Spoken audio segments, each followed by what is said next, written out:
تشتري ايفون ولا تاكل وتشرب لمدة سنة؟ فكر في الكلام للحظة. لو انت مش معاك غير الفلوس دي بس هتختار ايه؟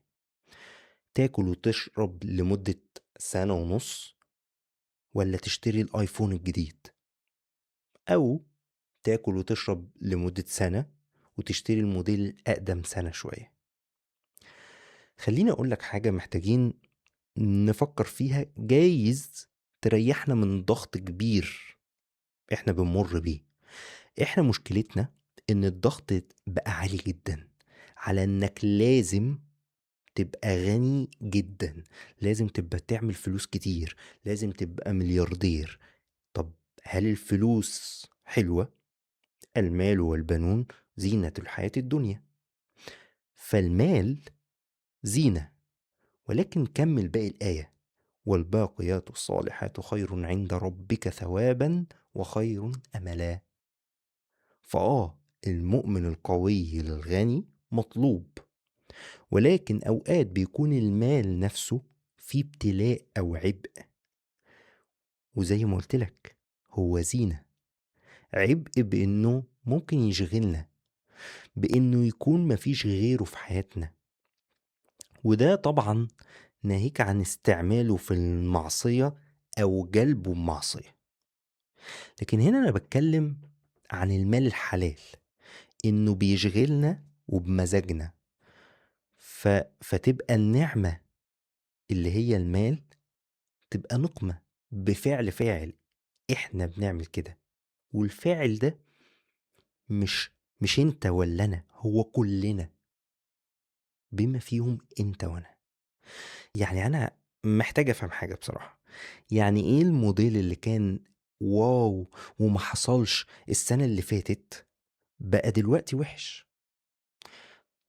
او اللبس اللي كان موديل السنة اللي فاتت ونازل عليه تخفيض كبير، اقرر ان لأ، لازم على الموضة. معرفش اقنعونا ازاي ان لازم ساعة بني على اللبس اللي لونه مش عارف ايه، وساعة كحلي على اللون اللي مش عارف ايه، ولازم 20,000 شنطة، ولازم 20,000 شراب. يعني ايه يبقى معاك عربية بتمشي وكويسة، ولازم ولابد تعصر على نفسك وتستلف وتقسط عشان تجيب الأجدد؟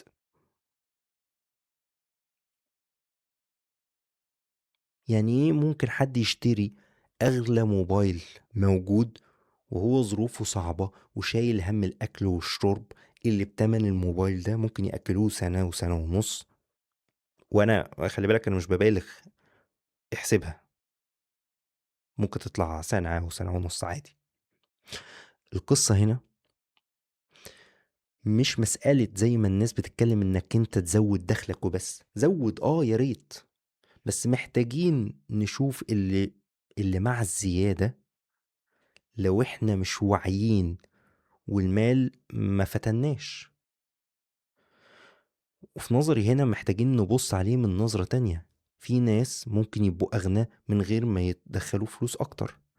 والأهم في الموضوع، سيبك من الرقم خالص دلوقتي، إن المال أو الفلوس خليناهم عبء كبير وابتلاء. وخليني أكون أدق شوية. مش المال نفسه، السعي للمال هو اللي خليناه عبء تقيل. وهو وهنا مش بتكلم عن إن هو سهل، لا طبعا، ربنا يعين كل واحد، وخصوصا اللي بيتحرى المال الحلال في الزمن ده. لكن بقى عبء ضاغطنا جدا وبيؤثر علينا وعلى علاقتنا بربنا وبأهلنا. لأن اللي معهوش غير تمن الايفون وراح اشتراه وقال هسعى اني اشتغل واجيب اكل السنة ان شاء الله، هو ضغط نفسه وضغط اللي حواليه. مش بقول ما تجيبش ولا انه حرام،